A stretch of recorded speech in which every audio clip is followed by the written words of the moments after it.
Etrafta duyduğumuz çok fazla kişisel gelişim kitabı var. Kuantumun ve tılsımların cazibeli büyüsüne kapılmadan kendimize işe yarar bir kitap bulabilir miyiz? Açıkçası bu biraz zor ama imkansız değil. Yeni bir alışkanlık kazanmanın veya kötü bir alışkanlığı bırakmanın ne kadar zor olduğunu tecrübe edinmişsinizdir. Peki bu süreç neden böylesine zor? Kolay bir şekilde alışkanlık kazanabilmek imkansız mı? Sizi bu türde şu ana kadar keşfettiğim en iyi kitaplardan biriyle tanıştırayım. Atomik Alışkanlıklar. Bu videoda kitabı incelerken bahsettiği bazı konular üzerinde duracağız. Atomik alışkanlıklar alışkanlıklarınızı değiştirebilmeyi vaat ediyor. İlk ve en önemli söylediği şeylerden biri, başarının bir anda büyük bir şekilde gerçekleşen bir olay değil de her gün %1 oranında ilerleyen bir süreçten oluştuğunu söylüyor. Hadi bunu örneklendirelim. Diyelim ki kitap okumak istiyorsunuz ve bunu başaramıyorsunuz. Günde 15 dakika kitap okumaya karar verseydiniz ve bunu yapsaydınız ne olurdu? Kulağa oldukça az bir süre gelebilir ama süreklilik taşıdığında ne olacağına bakalım. Eğer her gün 15 dakika kitap okursanız, ki bu 7 ile 15 sayfa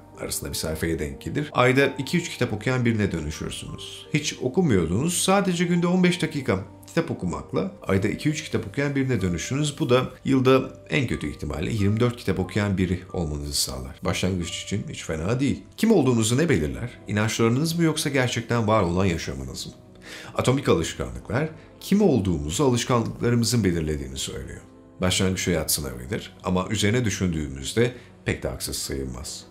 Bir düşünelim, eğer yaşam alanımız çok temiz ve düzenli ise, ki böyle olması için zaman ve emek harcıyorsunuzdur, o halde sizin de öyle biri olduğunuz söylenebilir. Eğer zamanınızı çok fazla boş yere harcıyorsanız ve bunun nedeni sahip olduğunuz kötü alışkanlıklarsa, nihayetinde tembel biri olduğunuz söylenebilir. Kısacası alışkanlıklar benliğimizi oluşturur. İyi olan alışkanlıklar edindikçe benliğimizi de değiştiririz. Her alışkanlık sadece sonuç vermekle kalmaz, aynı zamanda size çok daha önemli bir şey öğretir.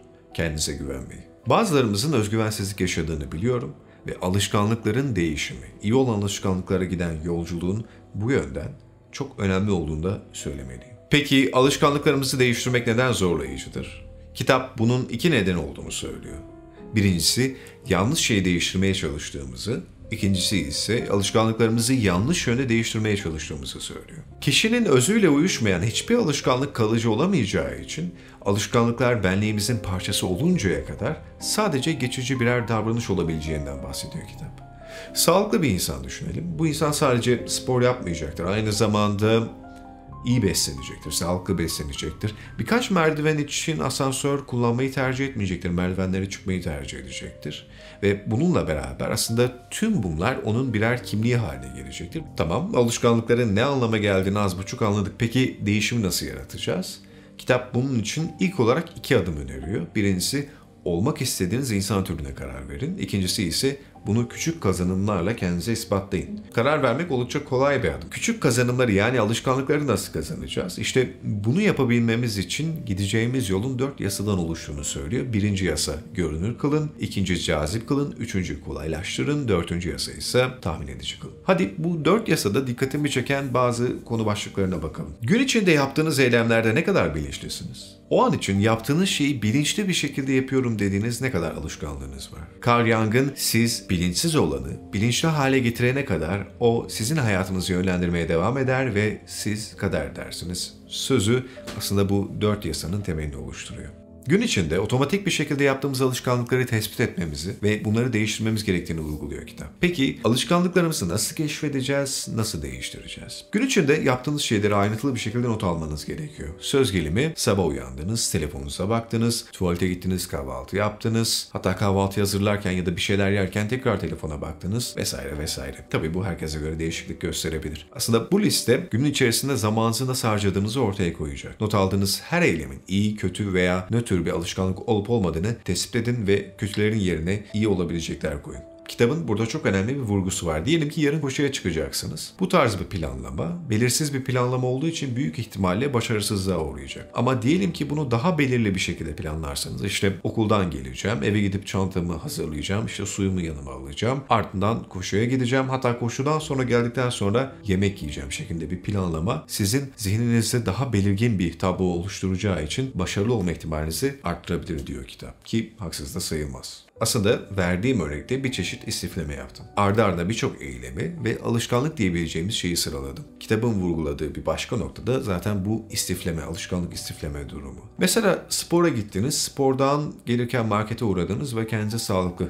yiyecekler aldınız. Yemeğinizi bunlarla hazırladınız. Bu sayede hem koşu yapmış oldunuz hem sağlıklı beslenebilmek için kendinize bir alan oluşturdunuz ve bu sayede alışkanlıkları birbirine istifleyerek onların devamlılığını daha kolay bir şekilde sağlayabileceğinizi söylüyor kitap. Bir başka diğer önemli nokta da alışkanlığı kazanmaya çalışırken içinde bulunduğunuz ortam. Bu oldukça önemli. Örneğin kitap okurken dikkatinizi dağıtacak çok fazla şeyin etrafta olması konsantrasyonunuzu olumsuz bir şekilde etkileyebilir. Bu yüzden yeni alışkanlıklarımıza uygun şekilde içinde bulunduğumuz mekanların da şekillendirilmesi gerektiğini söylüyor. Bu hem yeni alışkanlıklar kazanma noktasında hem de kötü alışkanlıkları bırakma noktasında işimize yarayabilecek bir husus. Alışkanlıkları gün içerisinde planlarken doğru bir sıralama yapmanın başarıya ulaşmak konusunda önemli olduğundan bahsediyor kitap. Söz gelimi belki spor sizin için çok keyifli olmayan bir alışkanlık olsun. Bunun öncesine keyif aldığınız bir aktiviteyi koymanın iyi olabileceğini söylüyor kitap. Mesela spora gitmeden önce sevdiğiniz bir diziden bir bölüm daha izlemek keyifli olabilir. Veya Karavandaki Adam'dan